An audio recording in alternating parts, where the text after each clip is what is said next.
In this video, we're going to talk about how to create assignments for your students to complete. When you are inside your Google Classroom page, click on the Classwork tab. This will allow you to create an assignment or post. Let's talk about the different types of assignments. The first is a generic assignment. This is where you might have a student complete a Google Doc or Google Slide and then submit it back to you. You can also do a quiz assignment. This is typically when you use a Google form to have students complete a quiz-like assignment. You have the option to pose a question. This would be if you just want students to respond to one question. Maybe, how was your day? Or what's your favorite food? You also have the option to post a material. A material is a resource for your students to use. They don't need to turn anything in with the material, but they'll have access to it if they need to use it for completing other assignments. Finally, you have the option to create a topic. A topic is a way of organizing your classwork page for not only you, but also your students. You'll notice that I have two topics listed. I have math work and English. Students see that on their side as well. I can create different topics to help organize.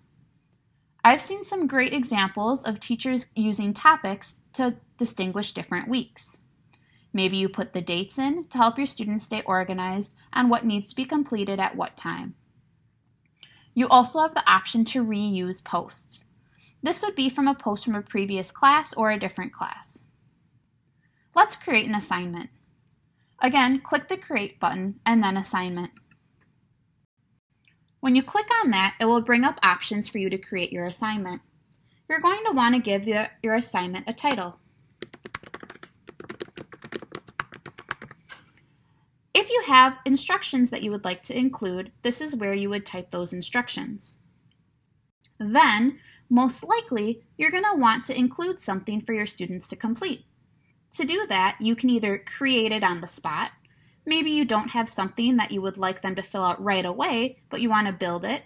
And you can build it by using a doc, slide, sheet, drawing, or form. Or you can add something that you already have created. I'm going to do that. So I'm going to click on the Add button. I can then go into my Google Drive and find something that I already have created. I also have the option to insert a link to a different site, upload a file from my desktop, or insert a YouTube video. Again, I'm going to look in my Drive. I'll click on Drive, and my most recent will automatically populate, but chances are I need to search.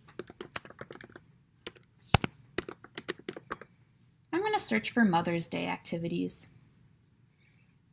This is something I have pre-created. Maybe I want my students to complete this Mother's Day poem. I'll select that poem and click Add. This will give my students a template to fill out. What I need to make sure I do is that I give them the correct share permissions. Currently, it's set to students can view the file. This is great if you just want them to read something or look it over, but not edit it in any way. You also can give students the option to edit the file. You would select this option if you want all the students in your class to work on the same document. So all 15 or 20 students would be editing this one Mother's Day poem. Since I want each student to complete their own, I'm going to select Make a Copy for each student. I then have options to add some settings on the right-hand side. For example, I can decide who I want this assigned to. Do I want it assigned to the class I'm currently in? Or maybe I want multiple classes. This is great if you have different sections of the same class at a high school or middle school level. If I want to assign it to only one class, I then also have the options to select what students I want it assigned to. I can have it assigned to all of the students who are in my class, or I can pick and choose certain students. Over here, I also have the option to assign points. I can select 100 points, ungraded, or edit it to be the amount of points I would like.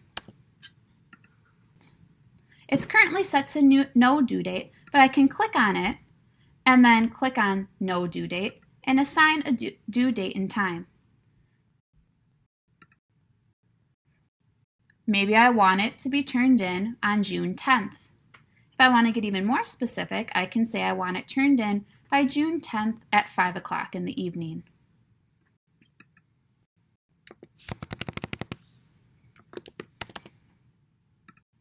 Now I have a due date. If I would like to put this assignment under a topic I have created, I can click the drop-down arrow and select that topic. Maybe I want this under English. If I don't have a topic created, I can create one within this assignment. Lastly, you have the option to add rubrics. Once you have everything in your assignment the way you would like it, you can go to Assign. You can assign immediately, or you have the options to schedule it, save it as a draft, or discard the draft. When you schedule, you're going to pick and choose what date and time your students will see the assignment. Anything that you have scheduled out will be grayed out and not visible by your students, but it will be visible for co-teachers.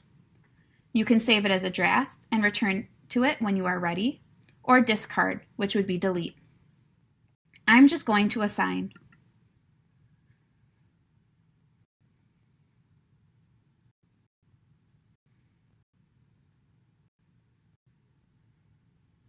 Once your assignment is assigned, it will be posted where you would like.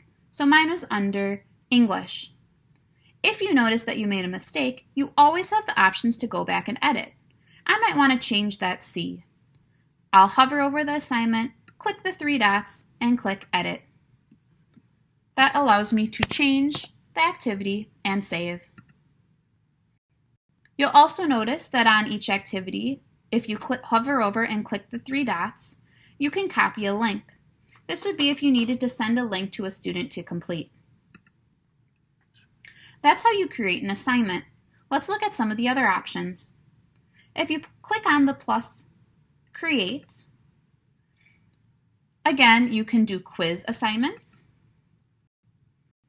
This will automatically create a Google form for you. You do have the option when you are creating this quiz to put it in locked mode for Chromebooks. When you create a quiz and use locked mode, students will not be able to open other tabs. This prevents them from using the internet on their device to search for answers. If I want to hit the Create button, I can also ask a question. Again, this is just a single question. So maybe I want to pose the question to my class, what is your favorite food? I can include instructions if I would like, and again, you have the options to add additional pieces of information for your students. Maybe this time, I want to include a YouTube video for my students to watch before they answer the question. You can search for YouTube, or you can look up by URL.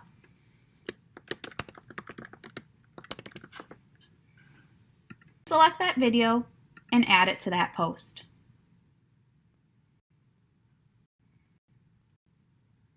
You can also change the type of response that students give you in this question. If you'd like it to be a short answer or multiple choice. If I want to change it to multiple choice, you have the option to add different selections.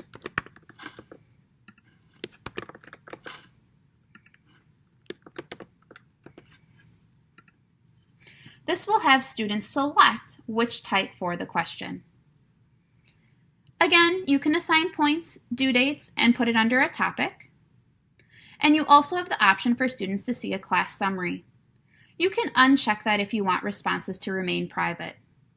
When you are ready, you can ask, or also schedule, save as draft, and discard. I'm going to ask that question. Because I did not select a topic for that question to be posted under, it is just going to float at the top. There's my question. What is your favorite food? You'll notice that when I click on it, I have the options that the students can select, If students had voted, their responses would be shown, and then the video is also there. Lastly, you can click Create and a material. Again, a material is used if you want students to have access to something, but not necessarily need to submit anything with it. Maybe I want students to have access to a document.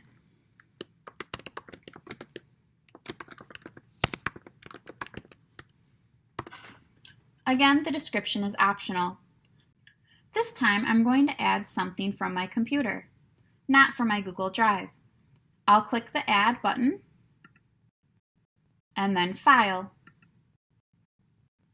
It still gives you the option to look from your drive, but if you click here, select Files from your device, you will then have access to your device's desktop, documents, or downloads. I want to include a PDF for my students to use as a resource. I'll find that on my desktop or Documents and Downloads, and then click Open. If you would like, you can add additional files for your students to have access to. I'm just going to do the one, so I'll click Upload. Students will now have access to this. Again, it's just a resource. There is not any share settings available. Like all of my other assignments, I can choose which classes receive that, whether it's the class I'm currently in or more, and then also what students receive it. And then I have the same options to post. When I post, again, you'll notice that since I did not create a topic, it is just put at the top. All of your assignments are organized by dates, oldest at the top, most recent at the bottom. Students can then click on this and have access to the document that they would like to look at. Again, this is called a material. The last thing that you can do is you can reuse posts. I can click on the Create button and then reuse a post. I can reuse a post from any class that I have, whether it's archived or not. You'll notice that I can select the class if I know what it has been assigned to. Maybe I want to look at an archived class. I'll click on that archived class and see if there are any assignments. This one doesn't have any assignments. Let's select a class that has an assignment. If I select this class, all of the assignments or materials that I have used will be posted. It also tells you the post date. Maybe I want to share this video with them. I can click on this and then reuse. It will bring up the assignment. This allows me to make any changes that I would need for this new class. And then I can click Post.